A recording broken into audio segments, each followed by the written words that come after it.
नमस्कार, आप देख रहे हैं सहारनपुर ब्रेकिंग न्यूज। प्रस्तुत हैं आज के मुख्य समाचार। बिहार के गली नंबर 1 में आज नगर विधायक संजय गर्ग द्वारा नवनिर्मित सीसी रोड का रिबन काटकर व नारियल फोड़कर उद्घाटन किया गया। इस अवसर पर नगर विधायक संजय गर्ग ने बताया कि समाजवादी पार्टी सदैव विकास की बात करती है। उनके द्वारा बनाई गई सड़कें, हाईवे उनके द्वारा किए गए विकास कार्य को दिखाते हैं। इस उद्घाटन में मुख्य रूप से महानगर अध्यक्ष समाजवादी पार्टी आजम शाह, उमेश त्यागी, शहनवाज चांद, सोनू त्यागी, रतन सिंह यादव आदि उपस्थित रहे। आज राजविहार कॉलोनी में ये विधायक निधि से एक सड़क उमेश त्यागी जी के प्रस्ताव पर यहाँ पर बनी है और उसी के उद्घाटन का ये अवसर है। वास्तव में विधायक निधि विकास में ऊँट के मुंह में जीरा है, परंतु उस बात का नियत हम देख सकते हैं जनप्रतिनिधि की विधायक निधि के माध्यम से कि जब वो सभी क्षेत्रों में सभी जाति और धर्म के मानने वाले लोगों में प्राथमिकता के आधार पर सबको सामंजस्य बनाकर अगर लगाने की कोशिश करता है, और उसी के साथ विधायक निधि का सबसे महत्वपूर्ण काम ये है कि वो कम पैसे में ज़्यादा लोगों को कैसे फ़ायदा हो सके। इस बात का नीतिगत निर्णय लेने की क्षमता हर जनप्रतिनिधि में उसी रूप में हो सकती है, क्योंकि कोई एक पुलिया बननी है और उस पर हज़ारों लोगों को मान लिया गुजरना है और वो रूटीन में अगर बनने का काम नहीं हो रही, तो इस तरह के तमाम कामों को प्राथमिकता के आधार पर हमने यहाँ अपनी विधानसभा में अंजाम दिया है और उसमें सभी क्षेत्रों में बराबरी के साथ उन्हें भागीदारी सुनिश्चित करने का काम किया। जनकपुरी क्षेत्र के doctor Meenal Singh nursing home पर परिजनों ने लापरवाही का बड़ा आरोप लगाया। आरोप यह है कि डॉक्टर की लापरवाही से जच्चा बच्चा दोनों की जान चली गई। आरोप है कि डॉक्टर द्वारा बड़ा ऑपरेशन करने के तुरंत बाद ही बच्चे की मृत्यु हो गई थी तथा आधे घंटे बाद ही महिला ने भी दम तोड़ दिया। परिजनों ने डॉक्टर के ऊपर लापरवाही का आरोप लगाया। पुलिस प्रशासन ने मौके पर जाकर मामले की जानकारी ली। ग्राम सब्दलपुर से अखिल भारतीय रोहिला क्षेत्रीय महासभा की एक बैठक का आयोजन किया गया, जिसमें जिले के प्रभारी नियुक्त किए गए। इस अवसर पर 137 गांवों के प्रभारी नियुक्त कर निर्णय लिया गया कि जिला जेल जो पुराना रोहिला किला है उसको जल्द से जल्द खाली कराने को लेकर जिलाधिकारी को ज्ञापन दिया जाएगा। इस बैठक में मुख्य रूप से विजय रोहिला, योगेंद्र रोहिला, राम रोहिला, पदम सिंह रोहिला, शुभम रोहिला, दीपक, गौरव रोहिला आदि उपस्थित रहे। मैं सुशील रोहिला, अखिल भारतीय रोहिला क्षेत्रीय महासभा का राष्ट्रीय महामंत्री। आज जो ये बैठक रखी गई, हमने इसमें जिले के प्रभारी नियुक्त करे और ब्लॉक स्तर पर जो संगठन का जो काम है 137 गांव में, उसके आधार पर जो है हमने प्रभारी नियुक्त करे। और जो जिला जेल का हमारा जो जिला जेल जो पहले से ही हमारा प्रस्तावित है, जो हमारा रोहिला किला है, उस रोहिला किला को मुक्त कराने के लिए जो है हमें अब हम ज्ञापन देने के लिए जो है अगले सप्ताह जाएंगे माननीय जिलाधिकारी महोदय को। प्रधानमंत्री नरेंद्र मोदी के जन्मदिन के उपलक्ष्य में राष्ट्रीय चेतना सेवा समिति द्वारा मनाए जा रहे सेवा सप्ताह के समापन पर राष्ट्रीय चेतना सेवा समिति के राष्ट्रीय अध्यक्ष मनीष गुप्ता की प्रेरणा से जिला अध्यक्ष अर्चित अग्रवाल के नेतृत्व में फूड बैंक पर आर्थिक रूप से कमजोर व्यक्तियों को चाय नाश्ते का वितरण किया गया। कार्यक्रम का शुभारंभ चंडीगढ़ की फिल्म डायरेक्टर उषा चौधरी ने किया। कार्यक्रम में संरक्षक उमा नेगी मौर्य, रमा गुप्ता, शंकर अरोड़ा, प्रियंका गुप्ता, अनुज गर्ग, जिला मंत्री रवि मल्होत्रा, सपना गर्ग, जिला मंत्री प्रीति ठकराल, करुणा गोयल, डॉक्टर साकेत गर्ग, पुष्पा आदि ने अपना अमूल्य योगदान दिया।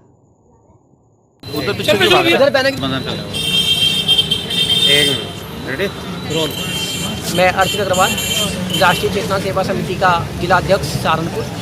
आज राष्ट्रीय चेतना सेवा समिति द्वारा फूड बैंक पर एक कार्यक्रम का आयोजित किया गया है और ये कार्यक्रम राष्ट्रीय चेतना सेवा समिति द्वारा अनेक कार्य किए जाते हैं। जैसे लॉकडाउन में गरीब लोगों की, किसानों की बहुत मदद की गई। इस तरह के राष्ट्रीय चेतना भी कार्यक्रम करती रहती है और राष्ट्रीय चेतना सेवा के उद्देश्य है कि जन जन से सेवा समर्पित। धन्यवाद। शराब पीने के बाद एक व्यक्ति द्वारा किसी के घर में घुसने को लेकर विरोध किए जाने पर दो पक्षों में जमकर पथराव हुआ। मामला जनपद सहारनपुर के थाना देवबंद क्षेत्र के गांव साखन कला का है, जहां पर आज एक व्यक्ति बॉबी जो शराब पीकर एक महिला के घर में घुस गया, जिसका विरोध अंकित व अन्य लोगों द्वारा किया गया। जिसके बाद आज सुबह बॉबी व उसके पक्ष के लोगों ने अंकित के घर पर पथराव कर हवाई फायरिंग भी की। जिसके बाद सूचना मिलने पर मौके पर पहुंची पुलिस ने मामले की स्थिति को संभाला। एसपी देहात अशोक मीना ने जानकारी देते हुए बताया कि इस पूरे मामले में अभियोग पंजीकृत कर लिया गया है। जल्दी ही आरोपियों की गिरफ्तारी कर ली जाएगी।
सर क्या पूरा ये मामला जो साखन कला में जो है जो विवाद हुआ है? ये साखन कला का मैटर है जो कि देवबंद थाना क्षेत्र के अंतर्गत आता है।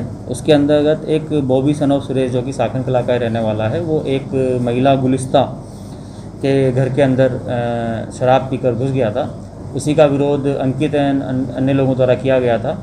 उसी के रिटेलिएशन में बॉबी के पक्ष के लोगों के द्वारा आज सुबह करीब 7:30 बजे अंकित और उनके घरों के ऊपर पथराव किया गया है। इसी के संबंध में तुरंत मौके पर पुलिस पहुंची और इसके संबंध में अभियोग पंजीकृत कर लिया गया है और जल्दी सभी की गिरफ्तारी की जाएगी और आगे की वैधानिक कार्रवाई। तो बताया जा रहा है पथराव और फायरिंग हुई है। पथराव हुआ है और फायरिंग के लिए हम सारे वीडियोज़ जो वहाँ के हैं उसे देख रहे हैं और उसकी पुष्टि की जा रही है। सर अभी कोई अरेस्टिंग इसमें अभी FIR दर्ज की गई है और जल्दी सभी की अरेस्टिंग की जाएगी। सिटी सहारनपुर द्वारा IMA सहयोग से रविवार की सुबह हसनपुर चौक से एक साइकिल रैली साइक्लोथॉन 2020 का आयोजन साइकिल फॉर चेंज चैलेंज के तहत किया गया।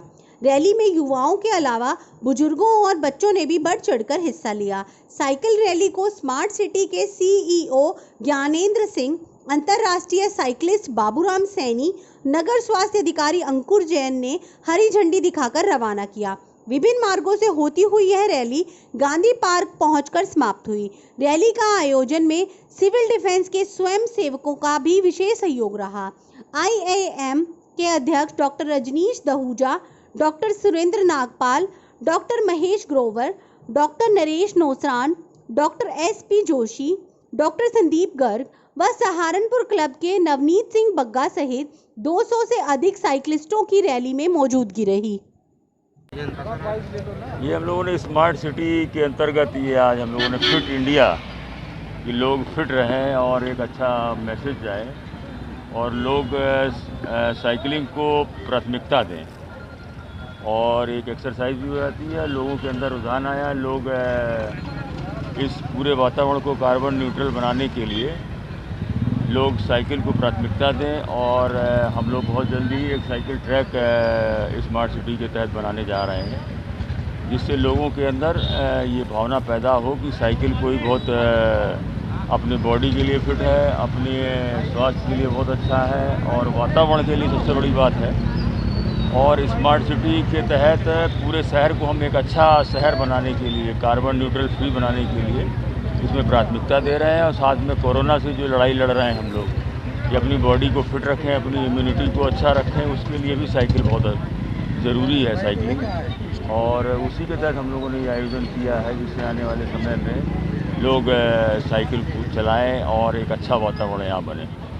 क्लासी लाइन में आज उस समय लोगों में हैरानी देखने को मिली जब हाल ही में बनी सड़क नाले की पुलिया के बराबर में सड़क को मजदूर तोड़ने लगे। हुआ यूं कि क्लासी लाइन में अभी कुछ समय पूर्व ही सड़क के बीच से गुजर रहे नाले पर पुलिया के निर्माण नगर निगम द्वारा कराया गया।